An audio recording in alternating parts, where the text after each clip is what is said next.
ప్రియమైన దేవుని ప్రజలారా, బైబిల్ గ్రంథం మానవుని ఆత్మను రక్షించడానికి అవతరింపబడినటువంటి గ్రంథం. అర్థమైందా? ఎందుకు అవతరింపబడింది గ్రంథం? మానవుని ఆత్మను రక్షించడానికి. ఒక వస్తువు యొక్క ప్రయోజనం ఒక విధంగా ఉంటుంది.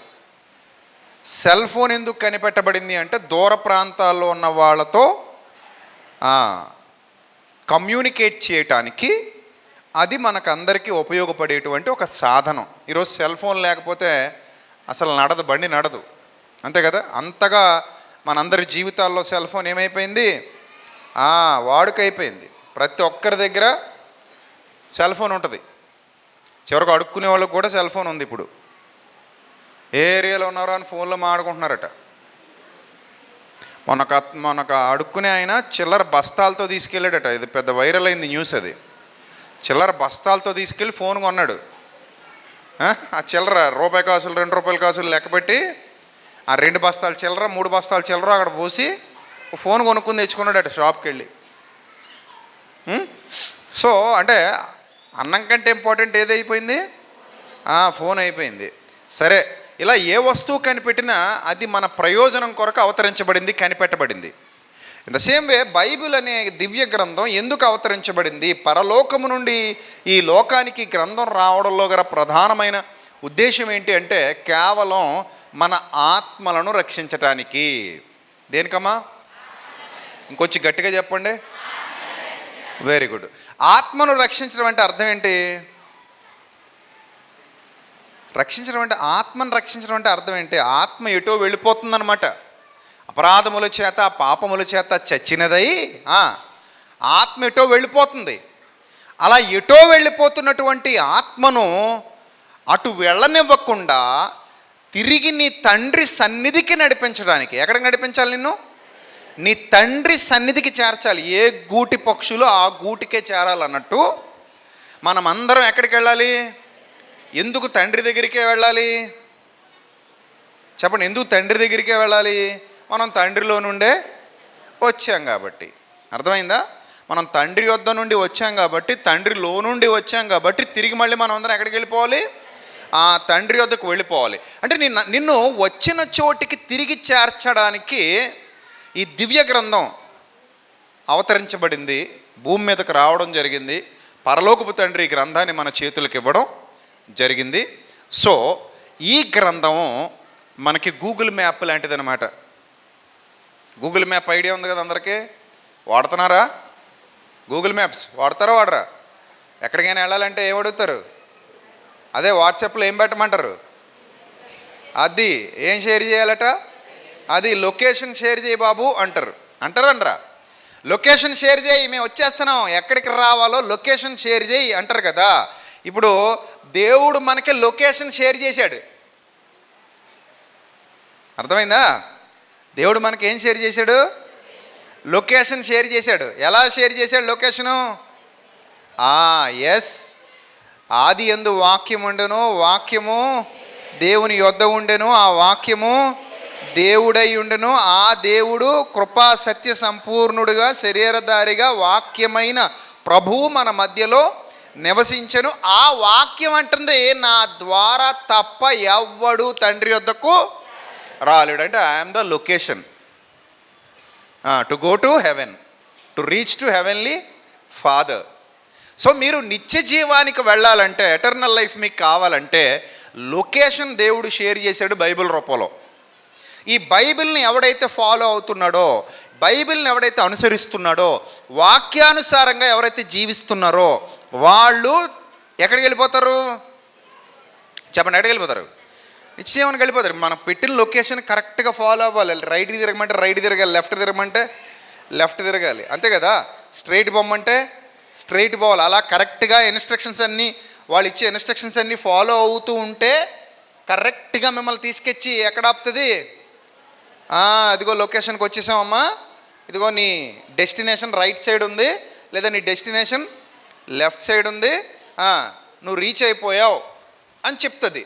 ఇన్ ద సేమ్ వే మంచి పోరాటము పోరాడి తిని, నా పరుగు కడముట్టించి తిని, నా కొరకు ఏ కిరీటం? ఆ నీతి కిరీటం ఉంచబడి ఉన్నది, నా కొరకు జీవ కిరీటం ఉంచబడి ఉన్నదని భక్తులు చెప్తున్నారంటే, ఈ కిరీటాలన్నీ కూడా ప్రభువు మనకి ఇవ్వడానికి ఇచ్చినటువంటి షేర్ చేసినటువంటి దివ్య గ్రంథం బైబిల్ని కరెక్ట్గా ఫాలో అయితే మీరు నిత్య జీవానికి వెళ్ళిపోతారు. బైబిల్ని కరెక్ట్గా ఫాలో అయితే మీరు రూట్ తప్పరు. అందుకే నీ వాక్యము నా పాదములకు ఏంటడా, పాదాలకు దీపం అంటే అర్థం ఏంటి? దీపం ఎప్పుడు కావాలి? చీకట్లో. ఎందుకు? అదే వెలుగెందుకు? దారి చూపించడానికి, నడవడానికి. లేకపోతే గోతులు పడిపోతారు, అంతే కదా. లేకపోతే ఏదో తన్నుకుని పడిపోతారు, ఏదో ముళ్ళ మీద కాలేసేస్తారు, లేదా ఇంకా ఏదైనా చెడ్డదాని మీద కాలేసేస్తారు, పెంట మీద కాలేసేస్తారు, బురదలో పడిపోతే చచ్చిపోతారు, నదిలో పడిపోతే మునిగిపోతారు, నూతిలో పడిపోతే చచ్చిపోతారు కదా. సో ఇవన్నీ ఎక్కడా పడిపోకుండా కరెక్ట్గా వెళ్ళాలంటే నీ వాక్యం అనే దీపాన్ని చేత్తో పట్టుకొని నడక మొదలు పెట్టాలి.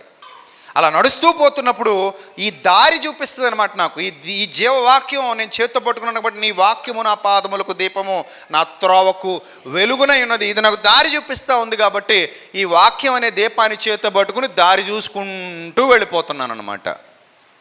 అదే మనకు బైబిల్ గ్రంథం చెప్తోంది. ఈ బైబిల్ గ్రంథమే నిత్య జీవానికి దారి, నిత్య జీవానికి మార్గము, నిత్య జీవానికి నిన్ను నన్ను చేర్చడానికి ఉపయోగపడేటువంటి సాధనము. అయితే ప్రియమైన దేవుని పిల్లలారా, ఈ మార్గం గుండా వెళ్ళాలి అంటే మనకి కళ్ళు తెరవబడి ఉండాలి. ఏమై ఉండాలి? ఈ కళ్ళు తెరవబడడం అనే కాన్సెప్ట్ ఏదైతే ఉందో చాలా విచిత్రమైన కాన్సెప్ట్. ఎందుకంటే ఇక్కడ అందరికీ కళ్ళు ఉన్నాయి. ఎవరైనా గుడ్డివారు ఉన్నారు ఇక్కడ అందరూ కళ్ళున్నోళ్ళే కదా. బాగా కనబడుతున్నాయి 2 కళ్ళు. సరే, కళ్ళు కనబడుతున్నాయి, అందరూ బాగా కనబడుతున్నాయి కదా.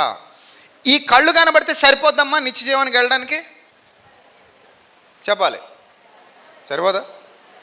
ఆ అమ్మాయి సరిపోద్ది అంటుంది, మరి ఏం చేద్దాం? సరిపోద్దని వాళ్ళు చేతులు ఎత్తండి. ఇప్పుడు నిత్య జీవానికి వెళ్ళడానికి లొకేషన్ షేర్ చేశాడు, మనకు అంతా అర్థమైపోయింది. లొకేషన్ షేర్ చేశాడు, మన దగ్గరకు వచ్చింది.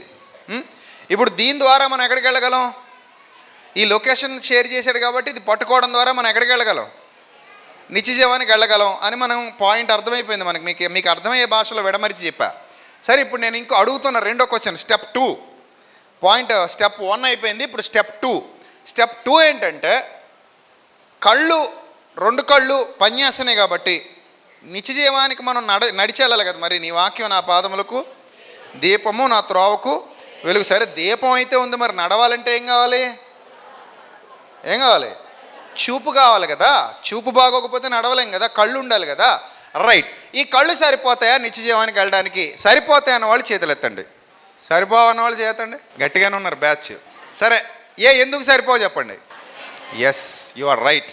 ఎందుకు సరిపోవంటే, ఈ లోకంలో మనం ఏదైనా చూడాలంటే ఈ కళ్ళు అవసరం.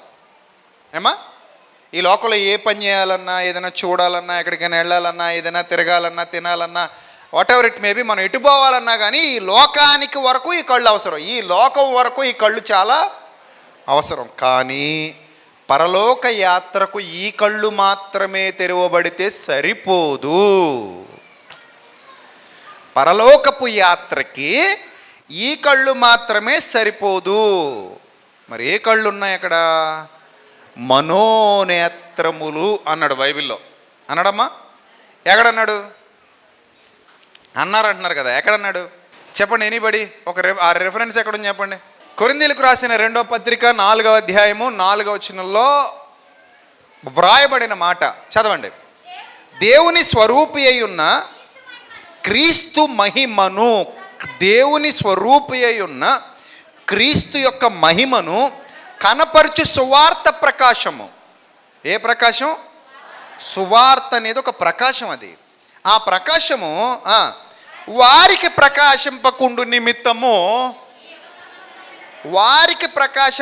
నిమిత్తము ఈ యుగ సంబంధమైన దేవత అవిశ్వాసులైన వారి మనోనేత్రాలకు గుడ్డితనము కలుగజేసెను. ఒకసారి అందరూ అండర్లైన్ చేసుకోండి, అర్థం కాకపోతే ఇంకోసారి చదవండి, మీకు అర్థమయ్యేలా చెప్పే ప్రయత్నం చేస్తాను. ఇక్కడ ఏమంటున్నాడంటే, దేవుని స్వరూపే ఉన్న యేసుక్రీస్తు యొక్క మహిమనే కనపరుస్తుందట. ఏంటది? సువార్త. సువార్త ప్రకాశం అంటే సువార్త నుండి ఉద్భవిస్తున్న వెలుగు అని అర్థం. ఇప్పుడు ఆ లైట్లోంచి ఏమొస్తుందమ్మా? వెలుగు వస్తుంది. ఇక్కడ చాలా లైట్లు ఉన్నాయి, ఆ లైట్లన్నిటిలో నుంచి ఏమొస్తుంది? వెలుగు వస్తుంది. సువార్తలో నుంచి కూడా వెలుగు వస్తుందట. సువార్త ప్రకాశం అంటే సువార్తలో నుంచి కూడా ఏమొస్తుందట? వెలుగు వస్తుందట.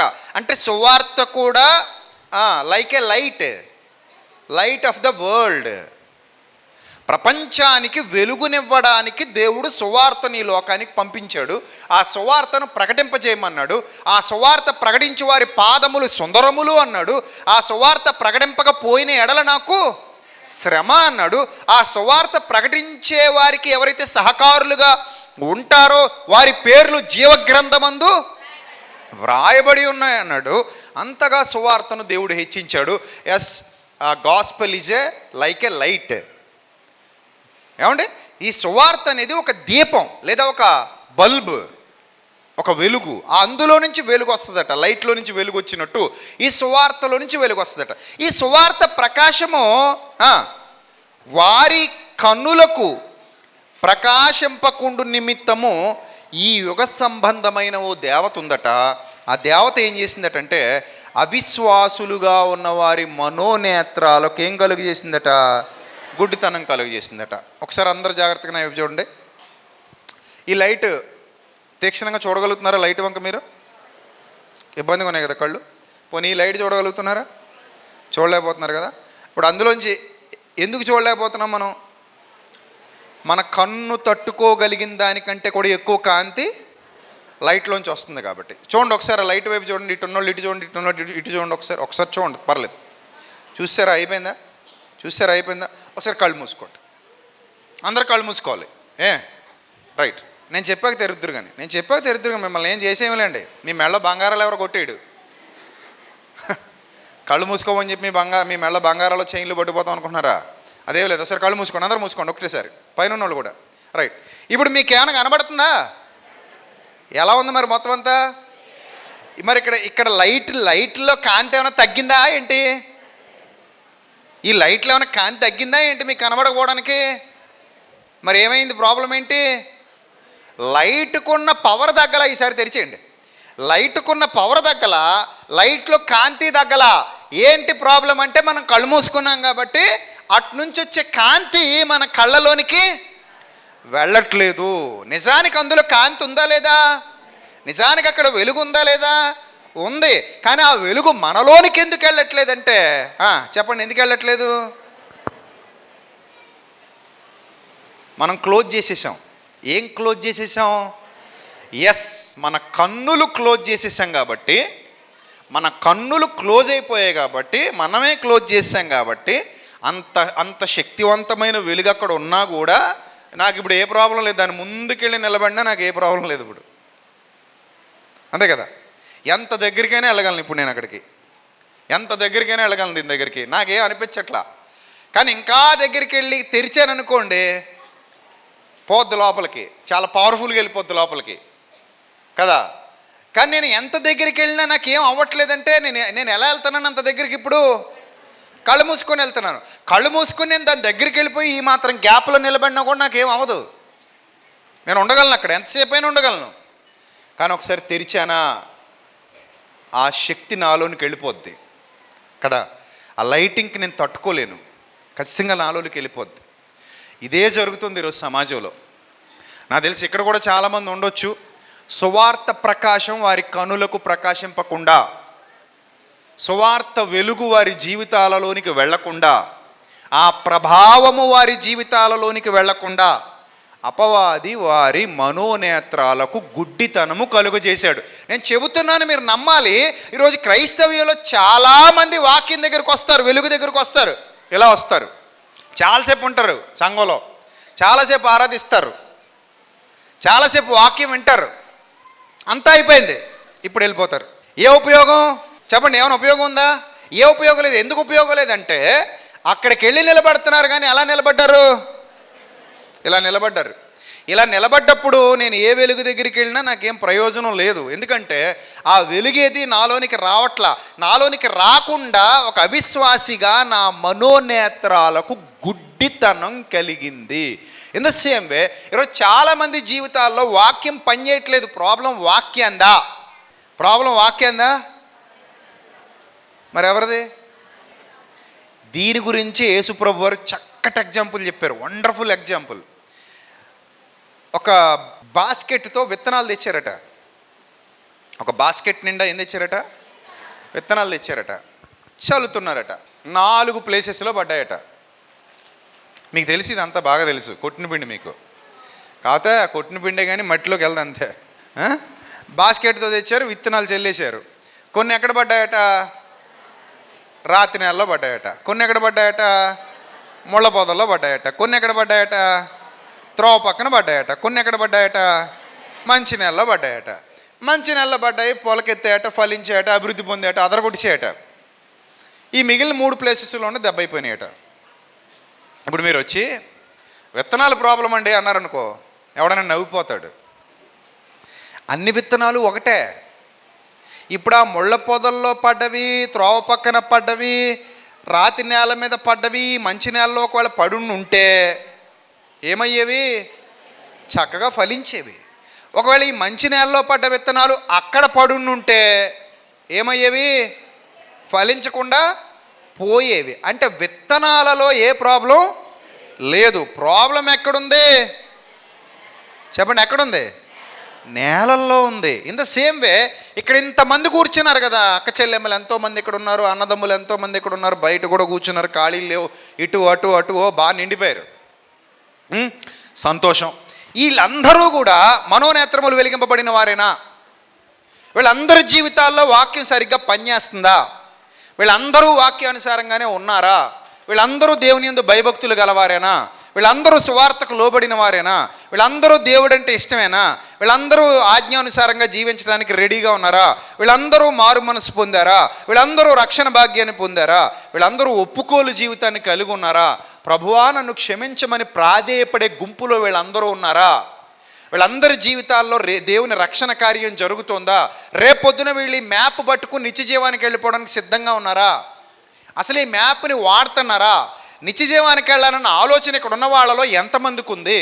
రేపు నేను మరణిస్తే నా కొరకు దేవదూతలు రావాలి, వాళ్ళు వచ్చి నన్ను హ్యాపీగా అబ్రహాము రొమ్మున అనుకున్నట్టుకు తీసుకెళ్ళిపోయిన దగ్గర కూర్చోబెట్టాలనే స్థిరమైన విశ్వాస జీవితంతో ఇక్కడ ఎంతమంది ఉన్నారు?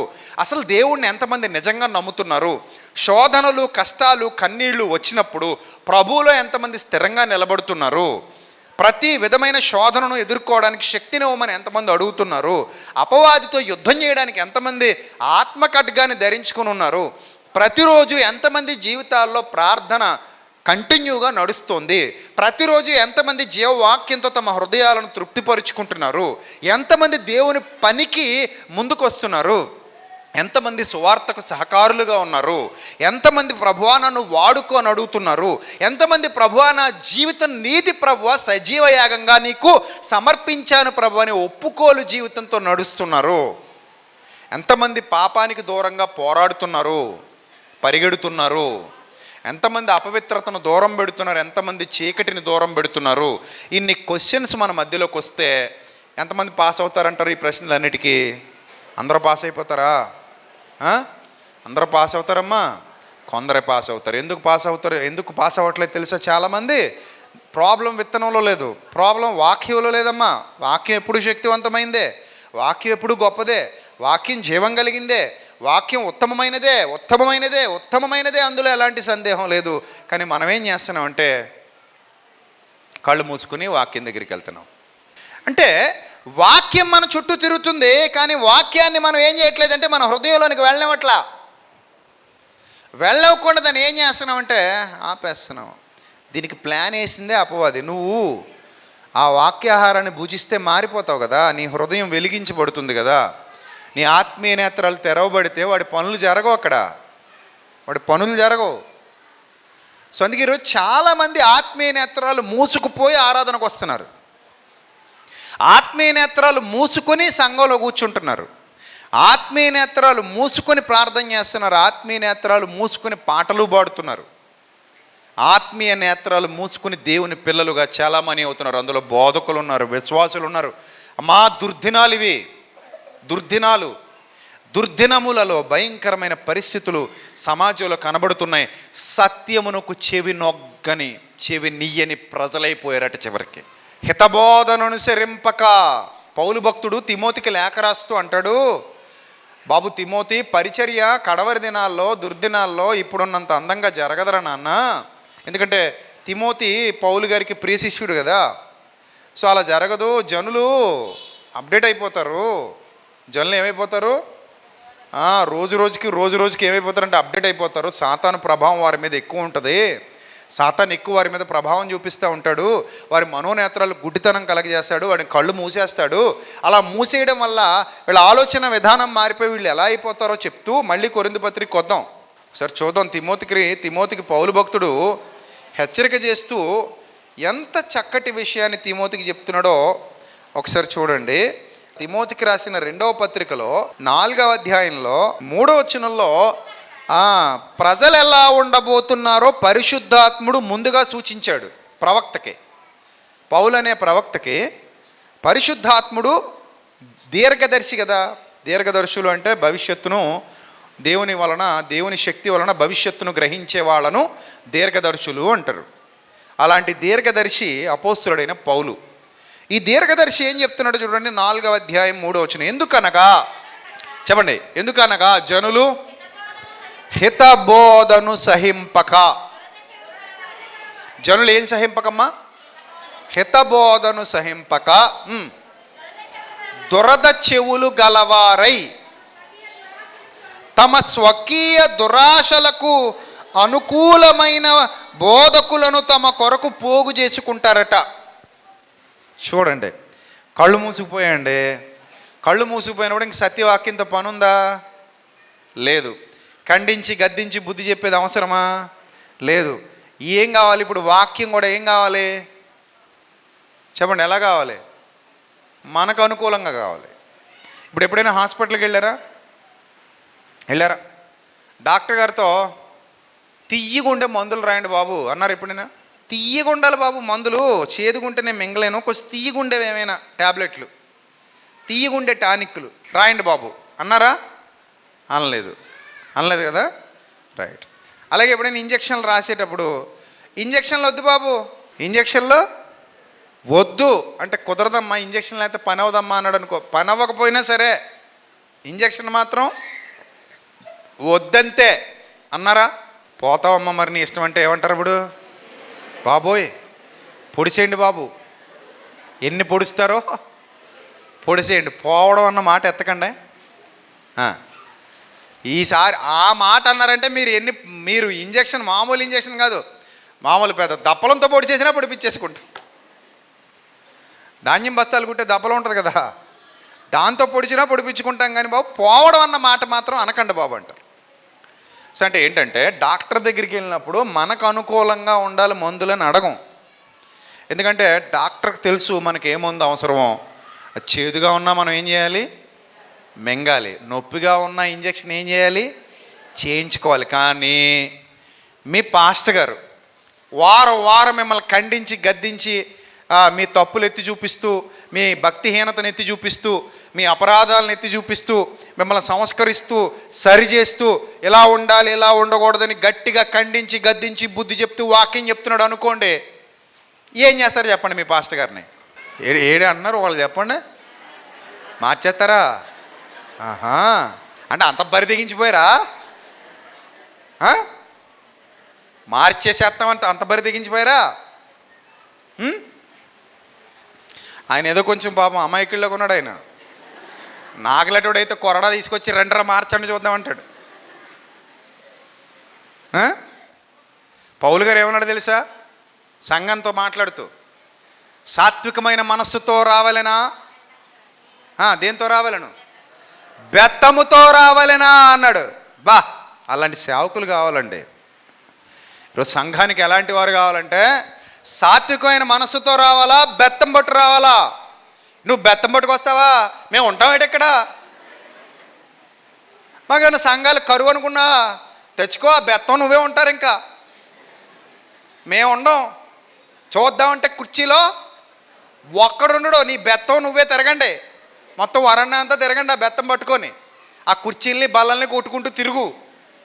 బెత్తం పట్టుకొస్తాడు, బెత్తం ఆహా అనే దుస్థితి కదా మంది. ఈ విషయాన్ని మనం ఇప్పుడు చెప్పుకుంటున్నాం. పౌలు భక్తుడు ఎప్పుడో చెప్పేశాడు తిమోతికి.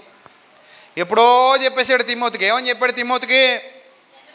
జనులు, ఎందుకనగా జనులు ఆరోగ్యకరమైన బోధ చెప్తే ఒప్పుకోరు. ఆరోగ్యకరమైన బోధ మా వాళ్ళకే నచ్చదు. ఎందుకు నచ్చదంటే కళ్ళు తెరుచుకోలేదు వాళ్ళు, ఇలా ఉన్నారు. వారి మనోనేత్రములకు ఏం కలుగు చేశాడు? గుడ్డితనం కలుగు చేశాడు కనుక ఒప్పుకోరు. దురద, ఏ చెవులట? దురద చెవులని ఎందుకన్నాడు తెలుసా? దురద వచ్చినప్పుడు ఏం చేస్తామండి చెవుల్లో? ఏం చేస్తాం చెప్పండి? పెడతామా? నెక్స్ట్ ఏం చేస్తాం చెప్పండి? అంతేనా? ఒకసారి రెండు చెవుల్లో అలా అనండి. అనండి, పర్లేదు, తప్పలేదు. రెండు చెవులు వేలు పెట్టండి, అందరూ పెట్టాలి. రెండు చెవులు అందరూ వేలు పెట్టాలి. ఇలా అనండి. How are you all? నేనేమన్నాను చెప్పండి? అలా అంటున్నప్పుడు చెప్పండి. ఏమైనా వినపడద్దా? ఇలా అంటున్నప్పుడు నేను ఏమైనా చెప్తే మీకు వినపడుతుందా? చెప్పండి, వినపడుతుందా? ఏమవుద్ది అది?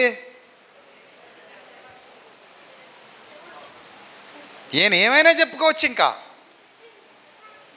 ఇప్పుడు ఎవరు మాట్లాడినా మీకు వెంటనే ఇష్టం లేదనుకోండి, అలా అనండి. వాడు ఏం ప్రసంగం చేసినా ఒక్క ముక్క కూడా మీ చెవిలోకి వెళ్ళదు. అందుకే పౌలు భక్తుడు తెలివైనోడు కాబట్టి, నాయన దురద చెవులు వీళ్ళవి, దురద చెవులు కాబట్టి ఇంకెప్పుడు అలా అనుకుంటా ఉంటారు, అందులోకి మనం ఏం చెప్పినా వెళ్ళదు. అది కూడా ఈ దురద చెవులు గలవటువంటి విశ్వాసులట, అంటే నకిలీ విశ్వాసులు, ఆరోగ్యకరమైన బోధను ఇష్టపడరట. తమ స్వకీయ దురాశలకు అనుకూలమైన బోధకులను తమ కొరకు పోగేసుకుంటారట దుర్దినాల్లో. అంటే మనకి సూటబుల్లా కాదా అని చూసుకుంటారు అనమాట. మనకు సూటబుల్లే అంటే ఓకే కంటిన్యూ అంటారట.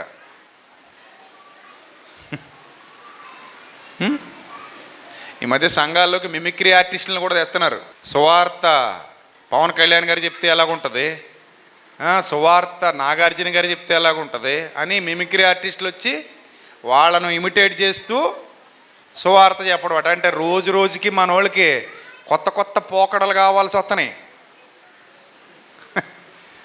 ఆ మాత్రానికి మిమిక్రీ ఎందుకు? డైరెక్ట్ నాగార్జున గారిని తెచ్చేస్తే అయిపోద్ది కదా. ఓ 10 కోట్లు ఎంత ఇస్తే వస్తాడు ఆయన, ఏదో ఆయనకు తోచింది చెప్పి వెళ్తాడు. ఇంకా ఆయనతోనే చెప్పించుకోవచ్చు కదా. నాగార్జున గారు 10 కోట్లు ఇస్తామండి, దయచేసి మా సంఘానికి రండి, వచ్చి బైబిల్లో ఏదోటి చెప్పండి అండి, నాకు బైబిల్ తెలియదురా నాయన అంటాడు ఆయన. మీకు తెలియపోయినా పర్లేదండి బాబు, మీరు ఏదోటి చెప్పేయండి, మీ ఇష్టం. అంటే ఏదోటి చెప్పేయమంటావా? మీ ఇష్టం సార్, ఏదోటి చెప్పండి సార్. అలాంటి దుస్థిత. సో ఈ మనోనేత్రాలు ఎప్పుడైతే తెరవబడలేదో విశ్వాసి మోసపోతాడు. అమ్మా, మనోనేత్రాలు తెరవబడకపోతే విశ్వాసి ఏమవుతాడమ్మా? మోసపోతాడు. తెలియని వాళ్ళను చాలామందిని మోసం చేస్తూ ఉంటారు. తెలిసిన వాళ్ళను మోసం చేయలేరు, తెలియని వాళ్ళను మోసం చేస్తారు. ఇప్పుడు మీకు విదేశాలకు వెళ్ళినప్పుడు ఒక డబ్బులు ఏవేంటో మీకు తెలియలేదనుకోండి, తక్కువ ఇచ్చి ఎక్కువ ఇచ్చామని చెప్పి మిమ్మల్ని ఏం చేయొచ్చు? మోసం చేయొచ్చు. ఎందుకంటే మన భారతదేశంలో ఉన్న నోట్ల గురించి మీకు తెలుసు తప్ప విదేశాల్లో ఉన్న నోట్లు మీరు ఎప్పుడు చూడలేదనుకోండి, అప్పటి వరకు అదే ఫస్ట్ టైం అనుకోండి, మిమ్మల్ని తక్కువ ఇచ్చి ఎక్కువ ఇచ్చినట్టు మోసం చేయొచ్చు. ఇక్కడ కూడా అప్పుడప్పుడు చూడండి, గుడ్డోళ్ళని పాపం మోసం చేస్తూ ఉంటారు. ఎందుకు గుడ్డోళ్ళు మోసపోతారు? వాళ్ళ కళ్ళు కనబడవు కనుక. అలాగే చత్వారం ఉన్న వాళ్ళని, ముసలాళ్ళని కూడా మోసం చేస్తుంటారు, ఎందుకంటే వాళ్ళకి సరిగా చూపు కనబడదు కనుక. అలాగే మనం కూడా మన మనోనేత్రములు వెలిగింపబడకపోతే అపవాది చేత మోసపోతాం. చాలామంది విశ్వాస జీవితాలు ఈరోజు బాగోలేదంటే కారణం వాక్యం వారి హృదయాలలోనికి వెళ్ళట్లేదు. వెళ్ళకపోతే మార్పు వస్తుందమ్మా? మార్పు వస్తుందా? రాదు. అందుకే ప్రభు అంటారు, చెవి గలవాడు వినుగాక. ఆత్మ సంఘములతో చెప్పుచున్న మాట చెవి గలవాడు వినుగాక. అంటే చెవి గలవాడు వినుగాక అని ఎందుకన్నాడంటే, అది మన చెవులలో నుంచి హృదయంలోనికి వెళ్ళి హృదయంలో కార్యం జరగాలి. మన హృదయం స్వస్థపరచబడాలి, మన హృదయంలో ఆ వెలుగు నింపబడాలి. అందుకే నేను ఎప్పుడు చెప్తూ ఉంటాను, శరీర సంబంధమైన బోధల వైపు ఆకర్షింపబడకండి. మరి ఏ బోధలు వినాలి? మనం ఆత్మ సంబంధమైన బోధ వినాలి. అర్థమైందా? దేవుడు మీకు వెండిస్తాడు, దేవుడు మీకు బంగారం ఇస్తాడు, దేవుడు మీకు పొలాలు ఇస్తాడు, స్థలాలు ఇస్తాడు, ఆస్తులు ఇస్తాడు, అంతస్తులు ఇస్తాడు అంటే మురిసిపోకండి. ఇప్పుడు మిమ్మల్ని అడుగుతున్నాను, అవన్నీ గొప్పవా? నిత్యజీవం గొప్పదా? ఇవేవి మనతో వచ్చేవి కావు. నిత్యజీవానికి ఇవి సాటి అయినవి కూడా కావు. అక్కడ యుగయుగాల ఆనందం, ఇక్కడ తాత్కాలికం, ఇంతలో కనబడి అంతలో మాయమైపోయి. కాబట్టి వీటి గురించి ఎక్కువ మాట్లాడుతుంటే మీరు కనెక్ట్ అయిపోతున్నారంటే అది శరీర సంబంధమైన బోధ. మన ఆత్మలను బలపరిచేది కావాలి, మనల్ని సంస్కరించే బోధలు కావాలి, మనల్ని ఆత్మీయంగా సంస్కరించాలి. ఈ మ్యాప్ పట్టుకుని మనం ఎట్టి పరిస్థితుల్లో నిత్య జీవానికి వెళ్ళాలి. అలా వెళ్ళాలంటే ప్రియమైన దేవుని సంఘమా, గుర్తుపెట్టుకోండి, మన కన్నులు తెరవబడాలి. ఏ కన్నులు తెరవబడాలి? జ్ఞాననేత్రం తెరవబడాలి, ఆత్మీయ నేత్రం తెరవబడాలి. అది ఒక్కసారి తెరవబడిందా ఇక మీకు తిరిగిలేదు. అర్థమైందా? ఇప్పుడు కొంతమంది యవనస్తులు ఉంటారు, మెల్లిగా వెళ్ళరా నాయన అంటాం బండి మీద, కానీ వాడు వినడు, వాడు స్పీడ్గా వెళ్ళి యాక్సిడెంట్ చేస్తాడు. ఇప్పుడు వాడికి ఆత్మీయ నేత్రం ఇంకేమవ్వలేదు, తెరవబడలేదు. తెరవబడితే చేజేతులారా వాడు అలాంటి పని చేసి తన జీవితాన్ని పాడు చేసుకోడు. మీకు అర్థమైందా? ఒక్కసారి మీ కన్నులు వెలిగింపబడ్డాయి అనుకోండి, జ్ఞాననేత్రం వెలిగింపబడింది అనుకోండి, మరణం ఎలాగూ తప్పదు. ఈరోజు కాకపోతే రేపు, రేపు కాకపోతే ఎల్లుండి, ఏదో రోజు మనం ఏమవ్వాలమ్మా? అందరం కూడా మరణించాలి. సో అలా మరణించిన తర్వాత ఏంటి? ఎక్కడికి వెళ్ళాలి? ఎక్కడో చోటుకి వెళ్ళాలిగా. మొత్తానికైతే వెళ్ళాలా వద్దా? మొత్తానికి వెళ్ళాలా వద్దా చెప్పండి అమ్మా. వెళ్ళాలి. ఎక్కడికి వెళ్ళాలి? నిత్యజీవానికి వెళ్ళాలి. అంటే మరణం తర్వాత మనందరం నిత్యజీవానికి వెళ్ళాలన్నది కన్ఫామ్. బైబిల్ చెప్పింది, స్పష్టంగా చెప్పింది, స్పష్టంగా చెప్పింది నువ్వు నిత్యజీవానికి వెళ్ళాలని. మరి అప్పుడు నిత్యజీవ ప్రయాణంలో ఉండాలి కదా, ఆ రూట్ మ్యాప్ని పట్టుకుని వెళ్ళాలి కదా. ఇప్పుడు మ్యాప్ పెట్టుకుని నాకు నచ్చిన రోడ్లు వెళ్ళిపోతే గమ్యస్థానాన్ని చేరుకోగలనా? చేరుకోలేను. మ్యాప్ ఆన్ చేసిన తర్వాత నేను ఆ మ్యాప్ చెప్పినట్టే వెళ్ళాలి. నేను ఆ మ్యాప్ ఎటు వెళ్ళమంటే అటే వెళ్ళాలి తప్ప నాకు నచ్చినట్టు వెళ్ళిపోకూడదు. సో ఇప్పుడు మనం ఏం చేయాలంటే మన మనోనేత్రాలు వెలిగించుకోవాలి. బైబిల్ గ్రంథంలో ఒక విశేషమైన సందర్భం ఉంది, చూపిస్తాను చూడండి. లూకాసు వార్త 18వ అధ్యాయము 35వ వచనం. అందరూ చూడాలమ్మా, బైబిల్ తెరవండి. ఆయన యెరికో పట్టణమునకు సమీపించినప్పుడు ఒక గుడ్డివాడు. గుడ్డివాడు అంటే రెండు కళ్ళు కనబడవన్నమాట అతనికి.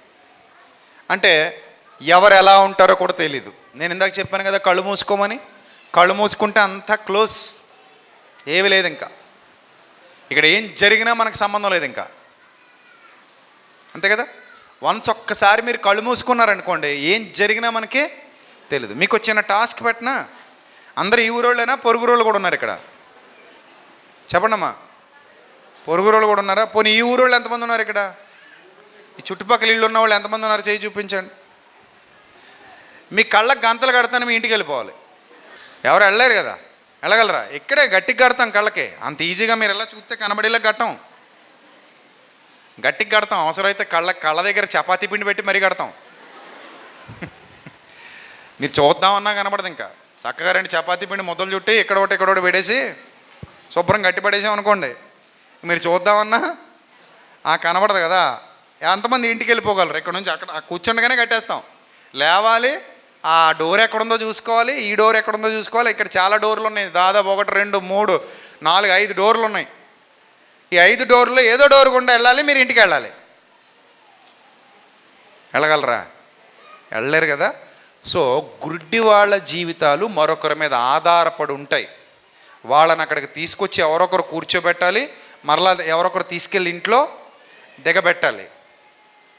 సో గుడ్డివారికి ఈ ప్రపంచంతో సంబంధం లేదు, వాళ్ళకి ఏం తెలియదు. కనీసం ఈ స్టేజ్ ఎక్కలేరు, స్టేజ్ దిగి వెళ్ళలేరు. కళ్ళు మూసుకుంటే మనం గుడ్డోళ్ళమే. కళ్ళు తెరిచి ఉన్నాయి కాబట్టి మనం కళ్ళు ఉన్నోళ్ళం. కళ్ళు మూసేస్తే మనం కూడా ఎవరు? గుడ్డోళ్ళమే. మనకేం కనబడాలన్న ప్రతివాడు గుడ్డోడే, రైట్? ఒక గుడ్డివాడు అక్కడ కూర్చొని ఉన్నాడట, భిక్షం అడుక్కుంటున్నాడట. ఎందుకు? పని చేసుకునే స్థాయి లేక. భిక్షం ఎప్పుడు అడుక్కుంటాడమ్మా? కళ్ళుంటే ఏదో పని చేసుకుంటాడు, కళ్ళు లేవు కాబట్టి ఇంకేం చేయాలి? భిక్షం అడుక్కోవాలి కదా.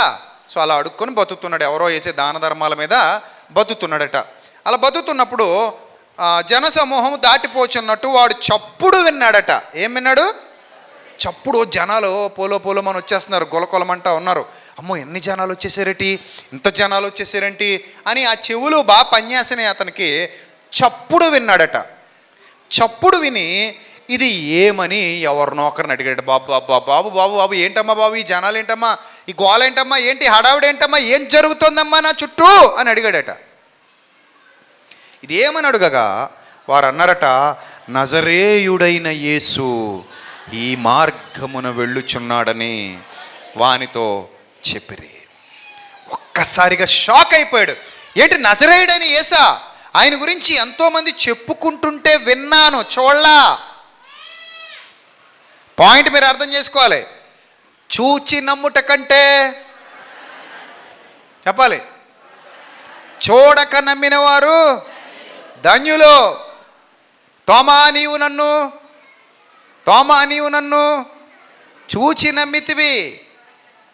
చూచి నమ్మిన వారి కంటే చూడక నమ్మిన వారే ధన్యులు. ఇప్పుడు ఈ గ్రుడ్డివాడు చూశాడా? మరి నజరేయుడని యేసు అనగానే లోపల బలు వెలిగేసింది. నజరేయుడని యేసు అనగానే బలు వెలిగేసింది. ఎలా వెలిగేసింది? జస్ట్ విన్నాడు. గుడ్డివాడైనా చెవులు రెండు పనిచేస్తున్నాయి. అందరూ మాట్లాడుకుంటున్నారు. ఆ గుడ్డోడు చుట్టూ ఉన్నవాళ్ళు మాట్లాడుకుంటుండగా ఎన్నోసార్లు యేసుక్రీస్తు కోసం విన్నాడు, ఎన్నోసార్లు యేసుక్రీస్తుని గురించి తెలుసుకున్నాడు, ఎన్నోసార్లు యేసుక్రీస్తు ప్రత్యక్షతల గురించి చుట్టూ ఉన్నవాళ్ళు మాట్లాడుతుంటే అర్థం చేసుకున్నాడు. ఓ యేసుక్రీస్తు ఇంత గొప్పవాడా, యేసుక్రీస్తు ఇంత శక్తిమంతుడా, ఆయన ఇంత పవర్ఫుల్ శక్తి కలిగిన వాడా, ఔన్నత్యం కలిగిన వాడా, దైవకుమారుడా, మెస్సియా అన్న విషయాన్ని గ్రహించాడు. ఆయనకు అసాధ్యమైనది ఏదీ లేదన్న సత్యాన్ని తెలుసుకున్నాడు. అది తెలుసుకోగానే వెంటనే ఏం చేశాడు చూడండి. అప్పుడు వాడు, యేసు దావీదు కుమారుడా నన్ను కరుణించమని కేకలేయడం మొదలు. ఎందుకు కేకలేయాలంటే ఆ జనసమూహంలో మాట్లాడితే వినబడదు. ఏమా? ఆ జనసమూహంలో ఏం చేస్తే వినబడదు? మాట్లాడితే వినబడదు. మరి ఏం చేయాలి? కేకలేసి పిలవాలి. ఈయన స్వరం యేసుక్రీస్తును తాకాలి. ఈయన స్వరం యేసుక్రీస్తును తాకాలి. నీ స్వరం ఎప్పుడైనా యేసుక్రీస్తును తాకిందా? ఎప్పుడైనా దావీదు కుమారుడా నన్ను కరుణించు అని ఎప్పుడైనా మనం అడిగామా? ఏ విషయంలో అడుగుతాం చెప్పనా? నేను చెప్పనా? అడుగుతాం, మనం అడుగుతాం. ఎప్పుడు? దావీదు కుమారుడా నా డబ్బులు తీసుకుంది కుమారుడా, 2 లక్షలు తీసుకుంది కుమారుడా, ఇవ్వట్లేదు కుమారుడా, అసలు వడ్డీ వచ్చేలాగా ఇప్పించు కుమారుడా అంటాం మనం. అంతేగాని ఆత్మీయ స్థితి గురించి అడగం. నీకు అప్పు పడిపోయానయ్యా, పాపం అనే అప్పు, ఆ అప్పు తొలగించయ్యా అని అడుగుతామా? అసలు అది అడగం. అయ్యా పాపం అనే అప్పు పెరిగిపోయింది, ఆ అప్పుకి వడ్డీ కాదు కదా, అసలు కాదు కదా, నా జీవితం ఇచ్చినా సరిపోదు, నీవు తప్ప ఆ భారము నుండి నన్ను విడిపించగలవారు ఎవ్వరునూ లేరు, ప్రభువా నన్ను కరుణించు, కనికరించని ఏనాడు ఒక విశ్వాసి నోట రాలేదంటే అతను సరైన దారిలో లేడని అర్థం. మీరు గమనించాలి. రాత్రి అడుగుతున్నాడట ఏమనంటే, దావీదు కుమారుడా నన్ను కరుణించమని కేకలేసేస్తున్నాడట. యేసుక్రీస్తును పట్టుకోవాలన్న తృష్ణ ఒక గుడ్డివాడిలో ఉంది. యేసుక్రీస్తును సంపాదించుకోవాలనే తృష్ణ, యేసుక్రీస్తుకు చేరువ కావాలనే తృష్ణ కళ్ళ ముందు ఏం కనబడట్లా. యేసు ప్రభు ఇటున్నాడో తెలీదు, ఇటున్నాడో తెలీదు, ఇటున్నాడో తెలీదు, అటున్నాడో తెలీదు, ఎటుపోతున్నాడో తెలీదు. కానీ నేను గట్టిగా కేకలు వేసినప్పుడు ఆయన ఎటున్నా ఈ 360 డిగ్రీ కోణంలో నా స్వరం ఆయనకైతే చేరాలి, వినబడాలి. నా స్వరం ఆయనకు వినబడాలి. ఆయన నా దగ్గరికి రావాలి, నేను ఆయన్ని సంపాదించుకోవాలి, ఆయన ద్వారా నేను మేలు పొందుకోవాలి. అరుస్తున్నాడు, కేకలేస్తుంటే పక్కన వాళ్ళు ఏమంటున్నారట చూడండి. ఊరుకో నోరు మొయ్, అరవకో నోరు మొయ్, ఊరుకో అని ముందర నడుచుచుండిన వారు ఆయనని గద్దించిరి. అర్థమైందా? ఇక్కడ ఎంత ఆత్మీయ సత్యం ఉందంటే, నువ్వు మనోనేత్రాలు వెలిగించుకుందాం అనుకున్నప్పుడు సాతాను ఏదో రూపంలో నేను గద్దిస్తుంటాడు. ఊరుకో చేసావులే మాయదారి భక్తి, ఊరుకో చదివావులే బైబిలు, ఊరుకో వెళ్ళావులే దేవుని సన్నిధికి, ఊరుకో అంటాడు. ఇప్పుడు అవసరమా ఇది? ఈరోజు వెళ్ళాలా? ఎన్నిసార్లు వినలేదు మనం. ఇప్పుడు వాక్యం అవసరమా నీకు? ఊరుకో. లోకం కంటే గొప్పదా వాక్యం? ఏముంది వాక్యంలో? ఊరుకో. ఎవడు చూసి వచ్చాడు పరలోకం ఉందో లేదో? నువ్వు చూసావా? ఊరుకో. అవకాశం ఉన్నప్పుడే ఎంజాయ్ చేయి, అరవకో, ఊరుకో. ఇప్పుడు వాళ్ళ మాట విని ఊరుకున్నాడు అనుకోండి, మీరు చెప్పండి. ఇప్పుడు చెప్పండమ్మా వాళ్ళ మాట విని ఊరుకున్నాడండి. ఊరుకో అన్నారు కదా, సరే ఊరుకున్నాడు అనుకుందాం. ఇంకేంటమ్మా తర్వాత నెక్స్ట్ ఏంటి చెప్పండి? జీవితాంతం ఎలా ఉండాలి? గుడ్డోడుగానే ఉండాలి. అర్థమైందా? మనోనేత్రాలు వెలిగించుకొనుట కొరకు కేకలు వేయాల్సిన సమయం ఇది. గుర్తుపెట్టుకో ప్రియ దేవుని జనాంగమా, దేవుని నామానికి మహిమ కలుగునుగాక. నీ మనోనేత్రాలు వెలిగించుకోవటానికి కేకలు వేయాలి. ఆ కేకలు నోట్లోంచి రాకూడదు, హృదయాంతరాలలో నుండి రావాలి. ప్రభువా నా మనోనేత్రాలు వెలిగించు, ప్రభువా నా కన్నులు తెరువు. దావీదంటాడు, నీ ధర్మశాస్త్రములోని ఆశ్చర్యకరమైన సంగతులను గ్రహించినట్లు ప్రభువా నా కన్నులు తెరువుము అని బ్రతిమలాడాడే దావీదు. అలా నువ్వు మోకాళ్ళ మీద బడి బ్రతిమలాడిన సందర్భాలు ఎప్పుడైనా మన బ్రతుకులో ఉన్నాయా? ప్రభువా నా కన్నులు తెరువు. చాలామంది అంటారు, ఆత్మీయ ఇంకా బలంగా ఉండాలని ప్రార్థన చేయండి అనయ్య, నేను ఆత్మీయంగా ఇంకా ఎత్తుకెదిగిపోవాలని ప్రార్థన చేయండి అనయ్య. నేను చేయాలా? నువ్వు చేయవా? నేను చేయాలా నీకోసం? నువ్వు చెయ్యు. సరే నీ అన్నం కూడా నేను తినేస్తాను, నాకు పెట్టి. నువ్వు ఆత్మీయంగా బలంగా ఉండప్పుడు నీ అన్నం నువ్వు తినాలా, నేను తినాలా? చెప్పమ్మా. నీ అన్నం నువ్వు తింటే బాగుంటుందా, నేను తింటే బాగుంటుందా? నీకు బలం వస్తుందా? ఎవరు తింటే బలం వస్తుంది? నువ్వు ఆత్మీయంగా బలంగా ఉండాలని నేను ప్రార్థన చేస్తే నీకు బలం వచ్చేద్దటి. మరి ఏం చేయాలి? నువ్వు ఉండాలి. నువ్వు ఉండడానికి ప్రయత్నించాలి. దానికి ప్రార్థన కాదు దానికి ముఖ్యం. ముందు నువ్వు రెడీ చేసుకో, లోపల సిద్ధపడు, అడుగేయి. ఊరుకోమంటాడు అపో, అది ఊరుకో, మారొద్దు, ఊరుకో. బాప్తిసం తీసుకుంటావా? వద్దు, ఊరుకో అంటాడు. ఇప్పుడు బాప్తిసం ఎందుకు? ఊరుకో, ఇంకా చాలా టైం ఉంది, ఊరుకో అంటాడు. మనం ఏం చేస్తాం? సరే మా అమ్మ వద్దందలే, ఊరుకుందాం, మా నాన్న వద్దంటున్నాడు, ఊరుకుందాం అంటే నీకు మారు మనసు వచ్చినా కూడా సాతాను నిన్ను ఏం చేస్తున్నాడు తెలుసా? ఊరుకో, వద్దులే, ఊరుకో. నువ్వు దేవుని కోసం బ్రతుకుతావా? ఊరుకో. నువ్వు సువార్త పనికి వెళ్తావా? ఊరుకో. నువ్వు సువార్తకి సహకరిస్తావా? ఊరుకో. ఎన్ని విషయాల్లో నిన్ను ఊరుకోబెట్టేస్తున్నాడో పొగేసి, అవసరమైతే పడుకోబెట్టేస్తాడు వాడు. ఎన్నోసార్లు ప్రభువా ఈ సంవత్సరం నీ కోసం బ్రతుకుతానని తీర్మానాలు చేసుకుంటారు, రెండో రోజుకే తీర్మానం గట్టెక్కిపోద్ది. ఎన్నోసార్లు ప్రభువా ఇదిగో ఈ సభ ద్వారా నేను బుద్ధి చెప్పబడ్డాను, మేలుకొల్పబడ్డాను ప్రభువా, ఈ రాత్రే తీర్మానం చేసుకుంటున్నాను అంటారు. కానీ అప్పటికప్పుడే ఆ తీర్మానాన్ని ఏం చేస్తారు? అటకెక్కించేస్తారు. ఎన్ని సందర్భాల్లో మనల్ని మనం మోసం చేసుకుంటామో ప్రియమైన దేవుని సంగమా. అలాగైతే రోజులు గడిచిపోతాయి కానీ బ్రతుకుల్లో ఎలాంటి మార్పు రాదు. దీవెన ఉండదు, ఆశీర్వాదం ఉండదు. గుర్తుపెట్టుకోండి, రోజులు వెళ్ళిపోతుంటాయి కానీ దీవెన ఉండదు, ఆశీర్వాదం ఉండదు. ఆత్మీయంగా వృధా. కానీ ఎంతమంది ఊరుకోమంటున్నా ఆ గొంతు ఏం చేస్తుంది? అది కమిట్మెంట్ ఉండాలి. ఇప్పుడు చాలామంది మనల్ని నిరాశపరిచేస్తారు. గుర్తుపెట్టుకోండి, చాలామంది మొట్టమొదట 2010లో నేను ఫైనాన్స్ బిజినెస్ చేసుకునేవాడిని. నాకు ఈ సువార్త, బైబిలు, ప్రసంగాలు, మైకులు అలవాటు లేవు. ఎందుకంటే నేను సేవకుల కుటుంబంలో పుట్టినోడిని కాదు. మా చుట్టుపక్కల మా బంధువులు కానీ, నేను కానీ, మా ఇంట్లో మా అన్నయ్య కానీ, మేము అందరం ఫైనాన్స్ బిజినెస్. నా ఊహ తెలిసేసరికి మా నాన్నగారు వడ్డీ వ్యాపారం చేస్తున్నారు, రైతు కూడా ఆయన. మా అన్నయ్య కూడా వడ్డీ వ్యాపారం చేసేవాడు. సో మేము ఆ బిజినెస్ చేసేవాళ్ళం. సో నేను 2010లో నేను సేవలోకి వచ్చేయాలి అని బలమైన నిర్ణయాలు నా మనసు నన్ను ప్రేరేపిస్తున్నప్పుడు నాకు నిద్ర పట్టట్లా. నేను ఈ బిజినెస్కి సూటబుల్ కాదు, నేను చేయలేను, ఇంకా నా వల్ల కావట్లా. లక్షల రూపాయలు పరిచేసాం జనాల మీద, మధ్యలో వదిలేస్తే మా ఇంట్లో వాళ్ళు ఇబ్బంది పడిపోతారు. సో ఏం చేయాలో అర్థం కాని డైలమాలో ఉన్నాను నేను. ఆ డైలమాలో ఉండగా నేను ఒక ప్రార్థన చేసుకున్నా. ప్రభువా, నీ చిత్తం, ఇంకా నువ్వు ఎలా నడిపించుకుంటే అలా నడిపించు, కానీ నాకెందుకో నీ సేవలో ఉండాలని ఉంది. నేను ఇలాగే ఉంటే, నా వ్యాపారం చేసుకుంటే నేను ఒక్కడనే బాగుపడతానేమో తప్ప, నేను మైకు పట్టుకుని ముందుకెళ్తే, ఆత్మలను సంపాదించడానికి ముందుకెళ్తే వేలాది మంది నా వల్ల బాగుపడతారు కదా. మీ చిత్తమైతే నన్ను నిలబెట్టుకో అని ప్రార్థిస్తున్న తరుణంలో నాకు ఒక కల వచ్చింది. దాదాపు 3 సార్లు వచ్చింది. యాక్చువల్లీ నేను కళలను నమ్మను, కానీ అదే కళ 3 సార్లు వచ్చేసరికి నాకు ఎందుకో ఒక గ్రిప్పు ఏర్పడింది, ఒక ధైర్యం వచ్చింది.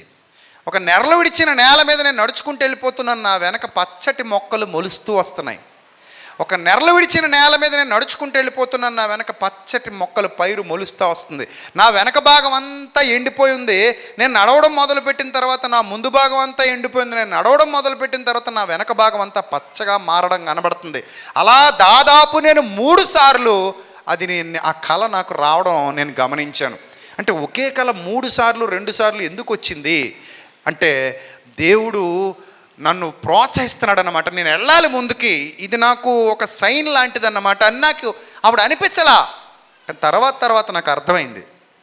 ఏదైతే అవుద్దని ముందుకు వచ్చేసాను. అప్పుడు మా ఇంట్లో వాళ్ళు, మా నాన్నగారు, మా అన్నయ్య, మా బంధువులు నన్ను కూర్చోబెట్టి, అరే నాయనా, ఇన్నాళ్ళుగా చక్కగా జరుగుతున్న వ్యాపారాన్ని మానేస్తావా? మా పార్ట్నర్లు కూడా, నువ్వు మానేసి కూర్చున్న కొమ్మని ఎవడైనా నరుక్కుంటాడా? పోనీ నీకేం లోటురా? ఒక్క ఆదివారం సెలవు పెట్టుకో, మిగిలిన 6 రోజులు వ్యాపారం చేసుకో. ఆ ఆదివారం సెలవు పెట్టుకుని నువ్వు ఎక్కడ పోతావు పో, నువ్వు ఎవరికి వాకింగ్ చెప్పుకుంటావు చెప్పుకో. 6 రోజులు మాత్రం ఏమొచ్చాయి? బిజినెస్కి వచ్చాయి. ఇది నాకు వచ్చిన ప్రపోజల్ అప్పట్లో. కానీ నా మైండ్ ఒప్పుకోవట్లా, మనం చేయలేము, ఇది మన వల్ల కాదు. ఇది ఏదైతే అవుద్దని కూర్చున్న కొమ్మని నరికేశాను. ఒక కొమ్మని నేను నరికాను, దేవుడు నన్ను ఒక పెద్ద వనంలో నిలబెట్టాడు తీసుకెళ్ళి. అంత గొప్ప ధన్యత దేవుడు నాకు అనుగ్రహించాడు. దేవుని నామానికి మహిమ కలుగును గాక. నేను నరికింది ఒక చిన్న కొమ్మనే అనుకోండి, కానీ పెద్ద మహావృక్షం మీద నన్ను కూర్చోబెట్టాడు తీసుకెళ్ళి. సో ఆ రోజు నేను ఊరుకో అని మా ఇంట్లో వాళ్ళు అంటున్నప్పుడు ఊరుకుని ఉండుంటే, ఈరోజు ఈ ఆచంట లోదరణ సంఘంలో వాక్యం చెప్పే ఒక సేవకుడిగా నేను మీ మధ్యలో నిలబడి ఉండకపోయేవాణ్ణి. ఇది సత్యం. ఈరోజు నేను మీ మధ్యలో నిలబడి మాట్లాడుతున్నాను. మీ మధ్యలోనే కాదు, అనేక దేశాలలో, అనేక ప్రాంతాలలో, అనేక చోట్ల సత్యవాక్యాన్ని విత్తటానికి దేవుడు నన్ను ఎన్నుకొని కృప చూపిస్తున్నాడు. వేలాది మంది జీవితాలను కట్టడానికి ఒక పాత్రగా, అర్హమైన పాత్రగా దేవుడు నన్ను వాడుకున్నాడంటే దానికి కారణం, వేలాది మందికి నా చేతులతో బాప్తిస్మాలు ఇచ్చాను. దాదాపు 1000 మంది, 1000-1500 మందికి పైనే ఇచ్చాను నేను ఇప్పటివరకు బాప్తిస్మాలు. సో ఇంతమందికి బాప్తిస్మం ఇవ్వడానికి దేవుడు నా హస్తాల్ని బలపరిచాడు అంటే, ఆ రోజు నన్ను ఊరుకో అన్నప్పుడు నేను ఊరుకోలా. ఎందుకంటే నా హృదయంలో మండిన మంట నన్ను ఊరుకోనివ్వలా. నీకు అదే చెప్తున్నా, నువ్వు బతకాలనుకుంటావు దేవుని కొరకు, కానీ ఎవడో ఒక నీళ్ళు జల్లేస్తుంటాడు. నువ్వు ప్రార్థించాలనుకుంటావు, నీళ్ళు జల్లేస్తుంటాడు. నువ్వు పాడాలనుకుంటావు, నీళ్ళు జల్లేస్తుంటాడు. నువ్వు చదవాలనుకుంటావు, నీళ్ళు జల్లేస్తుంటాడు. నువ్వు ఏదో గొప్ప కార్యం ప్రభు కొరకు చేయాలనుకుంటావు, ఎవడో నీళ్ళు జల్లేస్తుంటాడు. నువ్వు ఇవ్వాలనుకుంటావు, దాని మీద కూడా ఏం చేస్తాడు? నీళ్ళు జల్లేస్తుంటాడు. అననీయ సప్పిరాల మీద చల్లేలా నీళ్ళు చల్లేశాడా లేదా? చల్లే. వాళ్ళు ఇవ్వాలనుకున్న దానికి కూడా ఏం చేశాడు? చల్లేశాడు. అలా చల్లేస్తుంటాడు. దైవ కార్యం జరగకుండా అడ్డుకోవడమే అపవాది పని. అందుకే వీళ్ళతో అంటున్నాడు, ఊరుకో ఊరుకో అరవకు, ఊరుకో ఊరుకో అంటుంటే అతనేం చేస్తున్నాడట, ఊరకుండమని ముందర నడుచుచుండవారు వాడిని గద్దించిర్రి. ప్రేమగా చెప్పారా గద్దించారా? బాగా గద్దించారట. అంటే బాగా తిట్టారనమాట, బాగా అరిచారనమాట. అయినా కూడా ఎవరిని ఏం చేయలేదు, లెక్క చెయ్యలేదు. అర్థమైందమ్మా? ఇది నా మేలు కొరకు నేను తీసుకున్న నిర్ణయం. నువ్వు చెప్పే మాటలు వింటే నా బతుకేమైపోద్ది, అన్యాయం అయిపోద్ది. అర్థమైందా? కొంతమంది అట బాప్తిస్మం తీసుకోనా వద్దా అని పక్కన అడుగుతుంటారట. యాక్సిడెంట్ అయ్యాక, రోడ్డు మీద యాక్సిడెంట్ అయ్యాక అంబులెన్స్ వచ్చాక ఎవరొకరు ఫోన్ చేసి అంబులెన్స్ ఎక్కమంటావా వద్దా అని అడుగుతావా?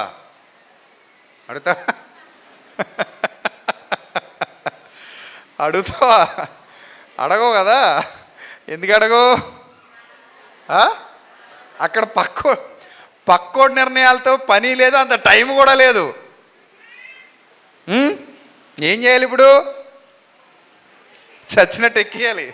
బాబు తొందరగా తొందరగా తొందరగా బాబు, సైరన్ గట్టిగా మోగించు, ఎవడు అడ్డు రాకుండా తొందరగా తీసుకెళ్ళిపోయిన హాస్పిటల్లో పడే బాబు.